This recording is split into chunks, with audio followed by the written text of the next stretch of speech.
ஜெசி இங்கே பாரு, 2021 நீ யாருக்கு ஓட்டு போட்டோம்? யாருக்கு போட்டேன் அதெல்லாம் சொல்லக்கூடாது, சீக்ரெட். சும்மா சொல்லு, ஒன்றும் பிரச்சனை இல்லை, சொல்லு. சரி, 2026 யாருக்கு ஓட்டு போடுவா? விஜய். காரணம்?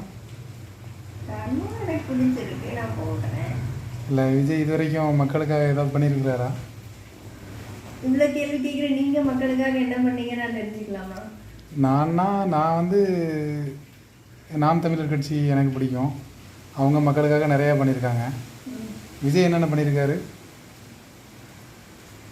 இந்த இயற்கை வளங்களை பாதுகாக்கிறதுக்காக விஜய் எப்போது போராடி இருக்காரா? தமிழை தெளிவுபடுத்தணுங்கிறதுக்காக எதுக்காவது போராடி இருக்காரா? இல்லை அதுக்கு ஏதாவது பேசியிருக்கிறாரா? அதை பற்றி ஏதாவது மேடையில்? அவருக்கு வாய்ப்பு கிடைச்சி அதிகாரம் கிடைக்கும் போது அவர் அந்த இடத்துல இருந்து பேசுவார். இந்த சூர்யான்னு ஒரு ஆக்டர் தெரியுமா உங்களுக்கு?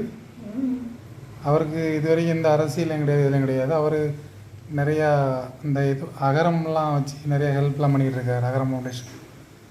அந்த மாதிரியும் விஜய் எதுவும் பண்ணலை. இப்போ புதுசாக ஒருத்தர் வந்த உடனே நீங்கள் அவருக்கு ஓட்டு போடணுங்கிறீங்களே, எதனால்? காரணம் சொல்லுங்கள்.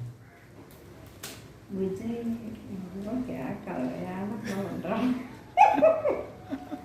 இல்லை, நிறைய ஒன்றுங்கள மாதிரி படித்த முட்டாள்கள் நிறைய பேர் இருக்காங்களே, அதான் என்ன எப்படி சொல்லி உங்களை திருதுன்னு தெரியல இது வரைக்கும். என்னத்தை சொன்னாலும் கேட்கவும் மாட்டேங்கிறீங்க. சீமானுக்கு நீங்கள் இது வரைக்கும் ஏதாவது ஒரு வாய்ப்பு கொடுத்துருக்கீங்களா? வாய்ப்பு கொடுத்துட்டு அவர் ஒரு 5 வருஷம் இருந்துட்டு நீங்கள் ஏதாவது அவர் எதுவும் பண்ணலன்னா அப்புறம் நம்ம அதில் ஒரு சொல்கிறதுல ஒரு அர்த்தம் இருக்குது. அது வாய்ப்பே கொடுக்காம நீங்கள் வேறு அவருக்கு போட மாட்டேன்னா அது என்ன கணக்கு சொல்லுது? சொல்லுங்கள்.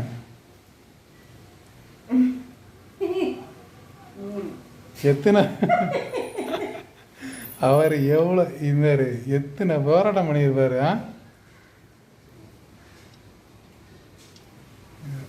இது எப்படின்னா நிப்பாட்டிட்டோம்ல இதுன்னா